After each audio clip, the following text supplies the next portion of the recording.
Dating is ruined, like completely ruined. You know it, I know it, and honestly, everyone quietly knows it. The days of meeting someone naturally at a bar or at work or even in a grocery aisle are basically gone. Now we're supposed to find our soulmate through swiping on our phones, choosing between people who haven't slept properly in 4 days because they've been partying, drinking, or doom scrolling themselves into oblivion. Today, we're going to be looking at what actually killed modern love and why everyone is pretending it didn't happen. Deep down, you can feel that something in modern dating has cracked. Something underneath the surface feels off in a way nobody wants to admit. Love feels emptier, colder, and harder to reach. And every time you try to convince yourself that it is fine, that this is how dating works, there's that little voice in the back of your head whispering the truth. Modern dating isn't just different, it's broken. Like, completely broken. And the crazy thing is, we all kind of know it. Because if you spent even 5 minutes on a dating app, you've probably felt that weird mix of exhaustion, disappointment, and numbness that should never be a part of finding someone you want to love. Dating used to be simple, messy, imperfect, and human. You met someone through a friend, or at school, or at work, or even by accident. Real connections were formed from real moments. Now you open an app and scroll through hundreds of faces, each one reduced to a few photos, a short bio, and a yes or no. Dating just isn't dating, it's practically shopping now. Modern dating feels like fishing in the ocean, where there used to be life, but now it's suspiciously quiet. You cast your line, you wait, you hope, but nothing happens. Meanwhile, the dating apps keep telling you that there's plenty of people. Statistically speaking, you should be drowning in matches, but emotionally, you feel more alone than ever. That's the paradox. Dating apps promised connection, but delivered emptiness. They promised love, but normalized loneliness. They promised options, but they created emotional paralysis. And the worst part is that most people think it's their fault, as if they're not attractive enough, not interesting enough, or not funny enough. But what if the problem isn't you? What if the system was designed to make you feel this way? Because here's the uncomfortable truth. Dating apps were never built to help you find love. They were built to keep you swiping, and whether you want to admit it or not, that one design choice completely reshaped our generation's experience of love for monetization. Dating apps are free, so how do they make money? Attention, time, and engagement. Their profit comes from keeping you single just long enough to stay on the app. If people found love quickly, the platform would die.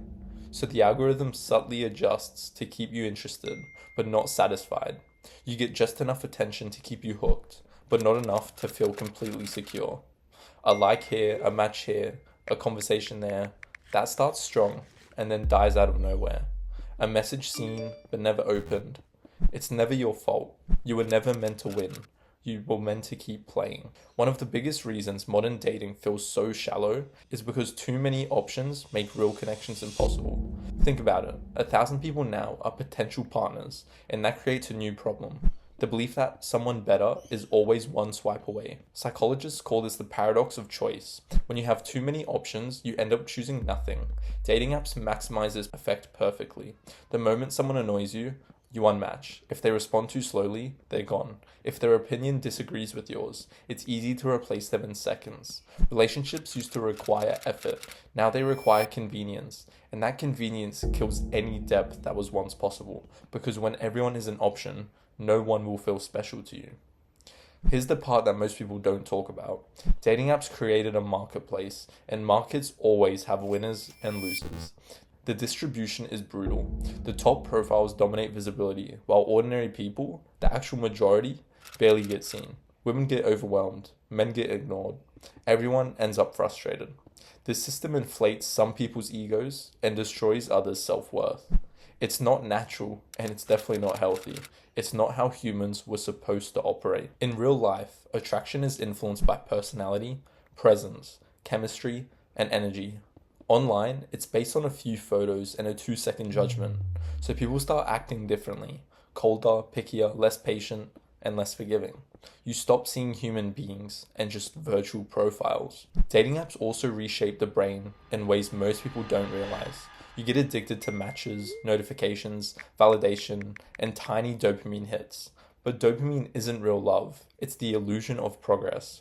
You get high off possibilities instead of realities, off of attention instead of affection, in fantasy instead of effort. And inevitably, you crash. You start to internalize rejection that isn't just personal. You start to question your self worth and feel replaceable. Dating apps create this cycle of hope, excitement, disappointment, and repeat. And that's what keeps you hooked. It repeats. The more emotionally numb you become, it's not dating anymore, it's gambling. And the house always wins. One of the most damaging consequences of dating apps is something people rarely acknowledge. We stop seeing other people as human. Someone doesn't reply, forget them. Someone makes a small mistake, they're gone. Someone shows real vulnerability, you block them. Someone likes you a little too much, that's pretty creepy. People have become disposable, not because we're cruel, but because apps train us to be. It's easier to reject someone when all you see is a face and a name. It's easier to ghost someone when the person feels less real. It's easier to avoid vulnerability when you know thousands of replacements exist. The apps just didn't change how we date, they changed how we think, how we view connection, and how we see other people. And even when you do match with someone, it rarely feels genuine. You don't know if they're talking to 5 other people. You don't know if they actually like you or they're just bored.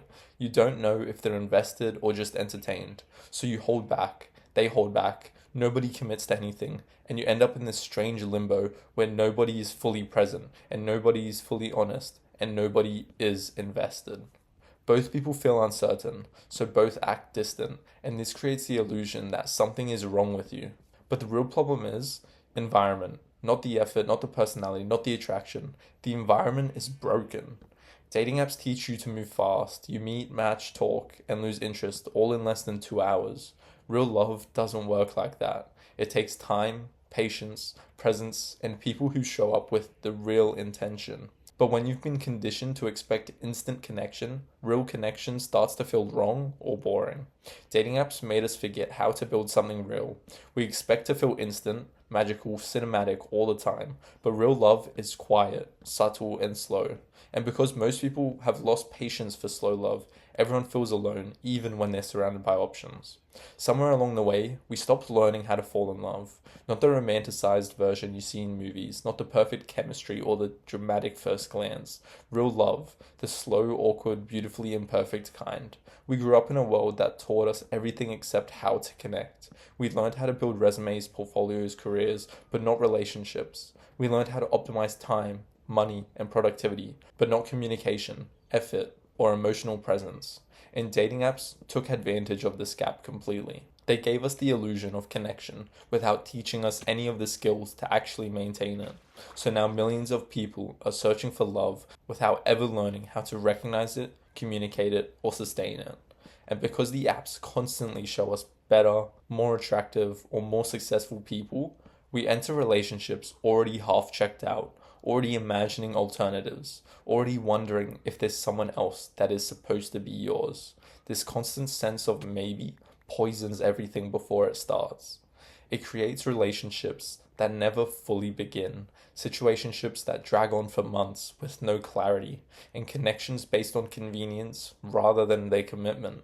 People want the idea of a relationship, but not the full responsibility of one. And somewhere in the background of it, we've all started confusing attention with affection. A match, it feels like validation. A message feels like intimacy. And a streak of good conversations feels like compatibility. But none of those things are real love. None of those things will sustain to anything real. Dating apps made the beginning of a relationship feel exciting, but they made everything after that feel completely disposable. And now we're all trying to build something real on top of a system designed to make us feel replaceable. But despite everything, I still don't think dating's hopeless. What's hopeless is expecting depth from a system designed for speed, expecting commitment from a place built for convenience, expecting love from a platform that profits off of loneliness. Real connection still exists, and real love still exists. People who want something meaningful still exist. You just won't find them if you're sprinting through people like levels in a game.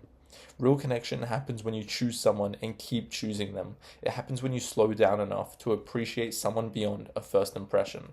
It happens when you build something instead of browsing. It happens when you stop letting apps decide your worth.